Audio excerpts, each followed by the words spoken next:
Assalamu alaikum and a very good morning, my dear students. Today in this video, I'm going to explain the second portion of glimpses, a visit to Cambridge, chapter 7 of Honeydew for class 8. So let's get started.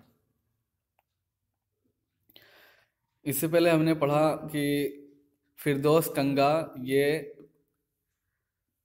he visited the Cambridge University. Firdaus Kanga Cambridge University गए थे and there he met one of the most renowned personalities, Stephen Hawking, जहाँ पे वो एक बहुत ही ज़बरदस्त personality Stephen Hawking से, ग्रेट साइंटिस्ट स्टीफन हॉकिंग से उनकी मुलाकात हुई। और वो कैसे है कि उन्होंने क्या है निकलते ही फ़ोन बूथ पे जा कर के फ़ोन किया। हाँ, तो पता चला कि उनको आधा घंटा का टाइम मिला है उनसे बात करने के लिए। तो जब आधे घंटे का टाइम मिला उनसे बात करने के लिए, सो बोल रहे हैं क्या हुआ, and suddenly I felt weak all over. तभी मुझे क्या है अचानक पूरे बॉडी में कमज़ोरी फील होने लगी। आपको पता है कि स्टीफन हॉकिंग की तरह फिरदौस कंगा भी बिल्कुल डिसेबल थे, अपाहिज थे, और दोनों व्हील चेयर पर ही दोनों की लाइफ क्या हो गई थी, लिमिटेड हो गई थी, सीमित हो गई थी। Growing up disabled, you get fed up with people asking you to be brave. You get fed up with people asking you to be brave. कह रहे हैं कि growing up disabled, जब आप क्या है का अपाहिजपना बढ़ता है, ठीक है, और आप अपाहिज होते ही जाते हैं, तो आप you get fed up with people, तो आप उन लोगों से ज़्यादा उगता जाते हैं जो लोग कहते हैं कि हाँ बहादुर रहिए, हिम्मत करिए, ठीक है, टू बी ब्रेव, जो आपसे हिम्मत करने के लिए बोलते हैं कि हिम्मत से काम लीजिए, ठीक है, उगताइए नहीं और दुखी मत होइए। तो ये सब बातें क्या सुन सुन करके आप उगता जाते हैं जब भी आपके अंदर क्या है अपाहिजपना होता है और आप अपाहिज होते हैं। और लोग बार बार आपसे ऐसे कहते हैं कि उकताइए मत, हिम्मत रखिए, as if you have a courage account on which you are too lazy to draw a cheque. लोग ऐसे बोलते हैं कि हिम्मत रखिए, जैसे कि आपके पास क्या है, हिम्मत का कोई अकाउंट है, ठीक है, और जिसमें से आप कोई चेक निकालने और पैसा देने के लिए बहुत सुस्ती कर रहे हैं, ठीक है। तो ऐसा फील होता है आपको कि जैसे आपके पास क्या है हिम्मत का अकाउंट, हिम्मत का क्या है खजाना हो, ट्रेजर रखा हो, आपसे लोग कह रहे हैं भाई हिम्मत करिए, यानी ऐसा फील हो जैसे लोग क्या कह रहे हैं कि आपके पास खजाना है और आप उसमें से निकालने में सुस्ती कर रहे हैं, पैसा निकालने में या क्या हिम्मत निकालने में, हिम्मत दिखाने में सुस्ती कर रहे हैं। इसलिए क्या है लोग बार बार आपसे कह रहे हैं हिम्मत रखिए, ठीक है। तो ये कब होता है, जब आप ज़्यादा अपाहिज होते हैं और लोग आपसे हिम्मत रखने के लिए बोलते हैं हिम्मत रखिए, तो आप उगता जाते हैं ये सुन सुन करके। The only thing that makes you stronger, ऐसी सूरत में जब आप अपाहिज होते ही जाते हैं और आपका अपाहिज बना बढ़ता ही जाता है डे बाय डे, तो कौन सी चीज़ से आपको इत्मीनान मिलता है, द ओनली थिंग, सिर्फ वो चीज़ जिससे आपको स्ट्रेंथ मिलती है, ताकत मिलती है, मेक्स यू स्ट्रांगर, वो चीज़ जो आपको स्ट्रांग बनाती है, is seeing somebody like you, ठीक है। वो क्या होता है कि तुम्हारी तरह या अपनी तरह किसी आदमी को देखना होता है। कैसे देखना होता है, अचीविंग समथिंग ह्यूज, कि वो कोई बड़ी चीज़ हासिल कर रहा हो, कोई बड़ी चीज़ गेन कर रहा हो, ठीक है, सफलताएं उसको मिल रही हों और वो आप ही की तरह हों, तब आपको देखकर थोड़ा सा सेटिस्फेक्शन होता है और हिम्मत आती है कि हाँ क्या है मैं भी कर सकता हूँ कुछ। वरना लोगों के कहने से कुछ नहीं होता कि हिम्मत रखिए, हौसला रखिए, ठीक है, कुछ नहीं होता, बल्कि और ज़्यादा क्या है उगता जाते हैं। Then you know how much is possible, तब जब ऐसे आदमी को क्या है देखते हैं कि जो मेरी ही तरह अपाहिज होता है या तुम्हारी ही तरह अपाहिज होता है, आप ऐसे आदमी को देखते हैं तो फिर आपको हिम्मत मिलती है और आपको पता चलता है कि कितनी चीज़ पॉसिबल है, क्या क्या हो सकता है, and you reach out further than you ever thought you could, और कितना तुम पहुंच सकते हो उससे ज़्यादा जितना तुमने सोचा भी है। यानी जब आप अपने जैसे किसी आदमी को देखते हैं तब आपको लगता है कि हाँ आप क्या कर सकते हैं और क्या नहीं कर सकते हैं। Next, I haven't been brave said his डिसembodied computer voice the next afternoon.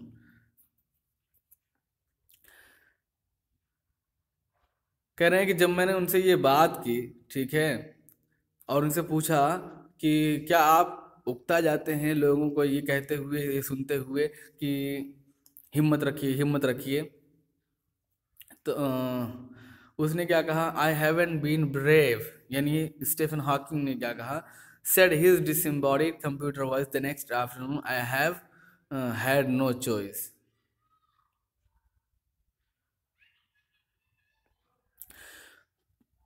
कह रहे हैं कि दूसरे आफ्टरनून, नेक्स्ट आफ्टरनून मतलब जब मेरी उनसे मुलाकात हुई, ठीक है, दूसरे दिन दोपहर में, तो उनकी, किनकी, स्टीफन हॉकिंग की डिसएम्बॉडीड कंप्यूटर वॉइस मतलब बिना जिस्म के, बिना बॉडी के कंप्यूटर की आवाज़।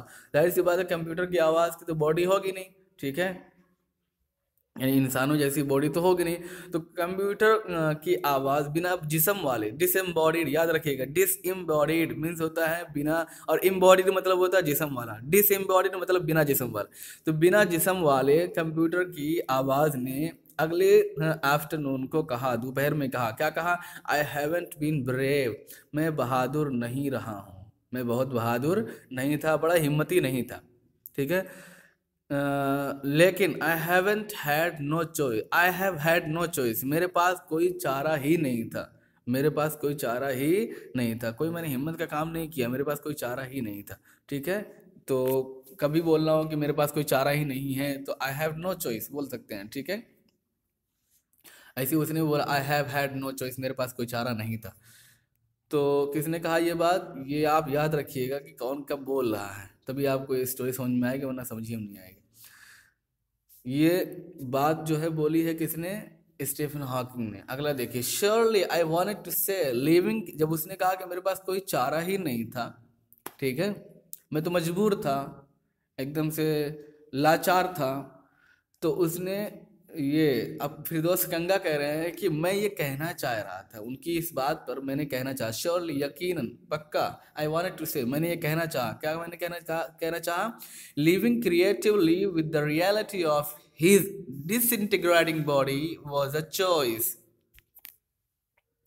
आप क्या मतलब, आप कह रहे हैं कि मेरे पास कोई चारा नहीं था, मैं मजबूर था, मेरे पास मेरी कोई चॉइस नहीं थी, तो मैं ये कहना चाह रहा था कि ये जानते हुए, reality of his disintegrating body मतलब ये जानते हुए कि उनकी बॉडी डे बाय डे क्या हो रही है, कमज़ोर होती जा रही है, एक पुर्जा दूसरे पुर्जा से क्या हो रहा है, अलग हो रहा है।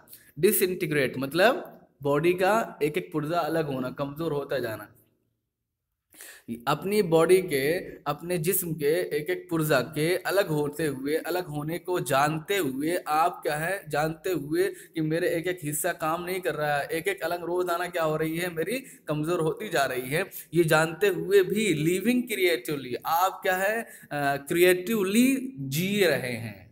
क्रिएटिवली मतलब यानी अपने दिमाग का यूज करके आप जी रहे हैं, ये जानते हुए कि आपकी बॉडी डे बाय डे आपका साथ छोड़ती जा रही है।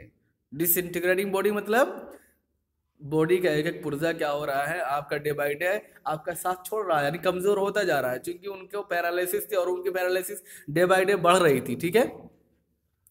तो फिरदौस कंगा कहते हैं, मैंने ये कहना चाहा कि अपनी बॉडी के एक एक पुर्जे के रोजाना अलग होते हुए जानने के बावजूद आप क्या है, दिमाग का यूज करके, अपने क्रिएटिव होकर के, क्रिएटिव माइंडेड होकर के जी रहे हैं, ठीक है, यही आपकी चॉइस है। वाज ए चॉइस मतलब यही आपकी चॉइस। आप कह रहे हैं कि कोई चॉइस नहीं है मेरे, मैं तो मजबूर था, मेरे पास कोई चारा नहीं था, नहीं, यही आपके पास चॉइस थी, हैं?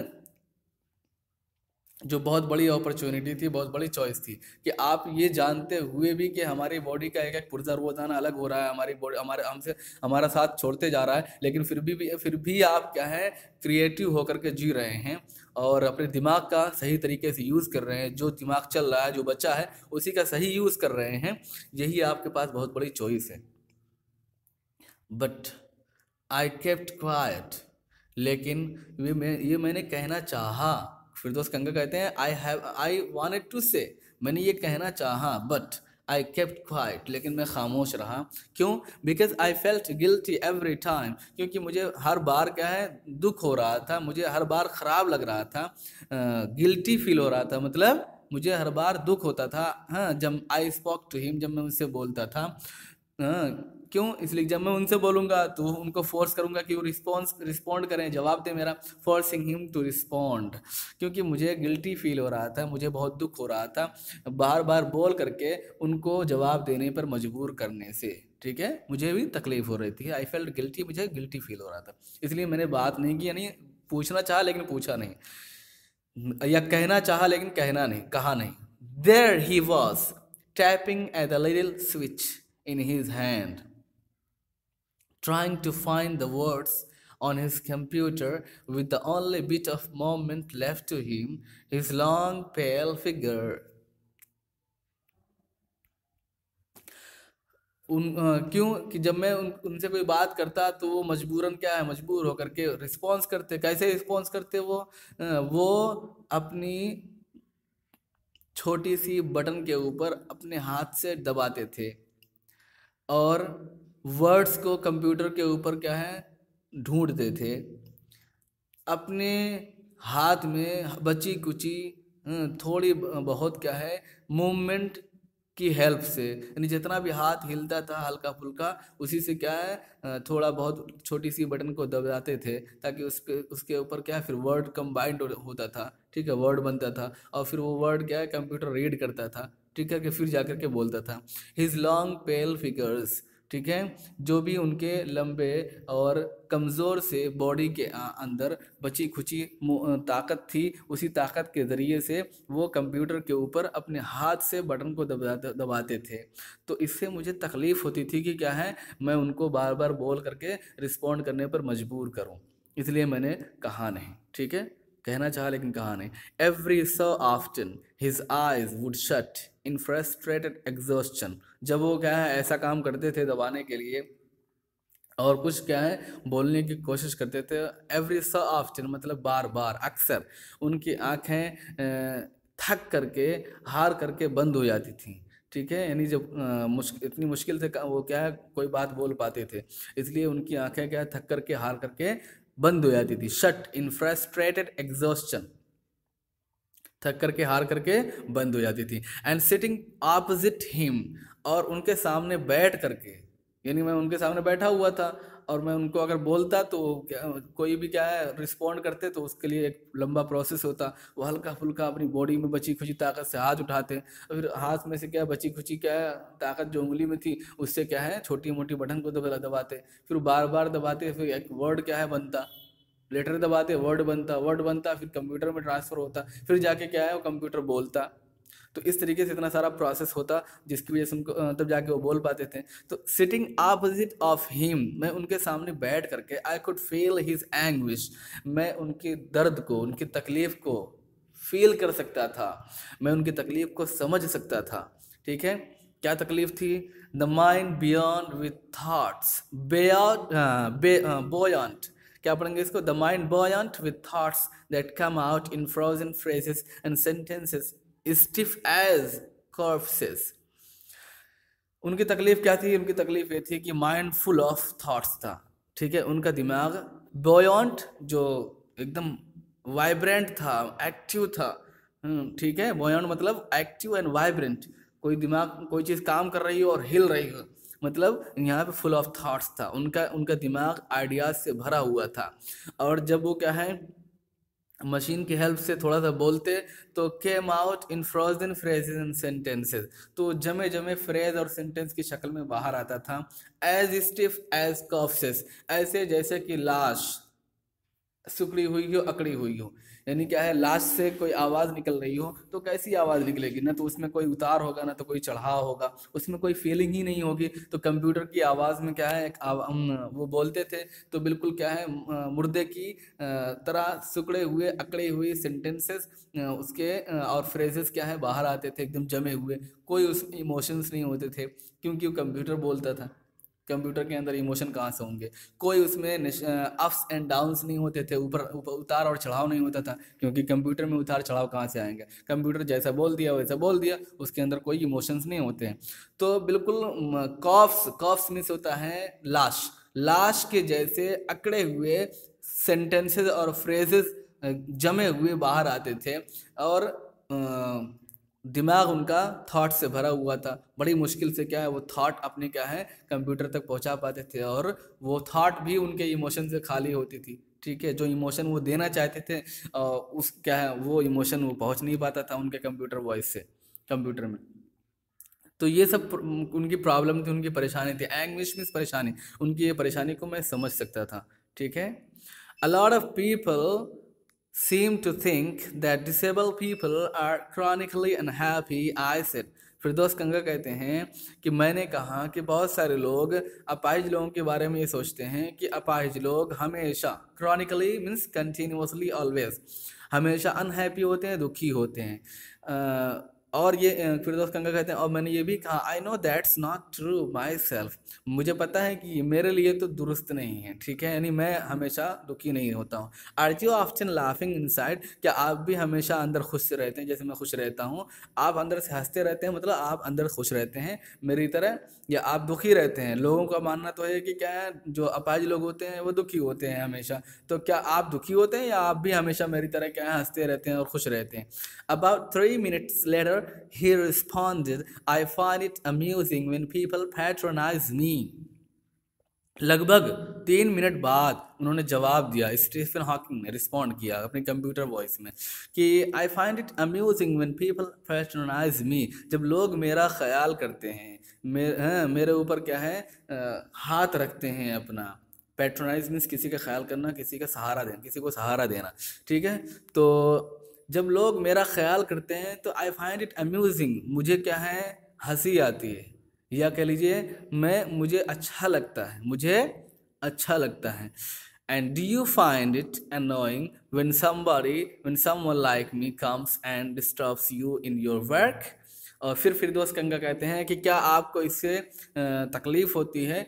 इनोइंग मतलब क्या आप इसको तकलीफ देने वाला पाते हैं? देखो, आई फाइंड इट अम्यूजिंग, मैं पाता हूँ इसको खुश करने वाला, मतलब मुझे इससे खुशी होती है जब लोग मुझे मेरा ख्याल करते हैं। ठीक है, तो फिर इन्होंने पूछ लिया फिरदौस कंगा ने कि क्या आपको इससे तकलीफ होती है? फाइंड इट अनोइंग, तो कभी भी बोलना हो कि मुझे तकलीफ होती है, सो आई फाइंड इट अनोइंग। ठीक है, व्हेन सो एंड सो, जब ऐसा होता है मुझे इससे तकलीफ होती है। ठीक है, आई फाइंड इट अम्यूजिंग, मुझे इससे खुशी होती है। कभी बोलना आप ये फ्रेज यूज कर सकते हैं। ठीक है, so do you find it annoying when someone like me, क्या आपको तकलीफ होती है जब कोई आदमी मेरे जैसा आता है, comes and disturbs you in your work, और आपको आपके काम में डिस्टर्ब करता है? द आंसर फ्लैश्ड यस, तो आंसर आया, ये कहते हैं फिरदौस कंगा के कंप्यूटर वॉइस में आवाज आंसर आया कि हाँ। Then he smiled his one way smile, फिर वो क्या है अपनी एक तरफ की मुस्कुराहट से मुस्कुराए। कौन? Stephen Hawking. And I knew, और मुझे पता था, यानी फिरदौस कंगा कहते हैं कि मुझे पता था, विदाउट बीइंग सेंटिमेंटल और सेली, और ये मैं कोई क्या है भावुक होकर के और कोई पगला करके नहीं बोल रहा हूँ मैं। ठीक है, मैं बिल्कुल सही बोल रहा हूँ। क्या? आई नो, मैं सेंटिमेंटल नहीं हूँ, मतलब इमोशनल होकर के नहीं बोल रहा हूँ ये बात जो बोलने जा रहा हूँ। क्या? That I was looking at one of the most beautiful man in the world, और मुझे लगा, आई न्यू, मुझे लगा, जब उन्होंने क्या थोड़ा सा मुस्कुराया, क्योंकि उनका एक एक बॉडी, एक एक पुर्जा बॉडी का क्या है काम नहीं करता था, तो जो मुस्कुराएगा तो आदमी जाहिर सी बात टेढ़े मुस्कुराएगा। जब पैरालाइज्ड है पूरा तो टेढ़े ही मुस्कुराएगा, बिल्कुल अच्छे तरीके से मुस्कुराएगा नहीं जैसे आप मुस्कुराते होंगे।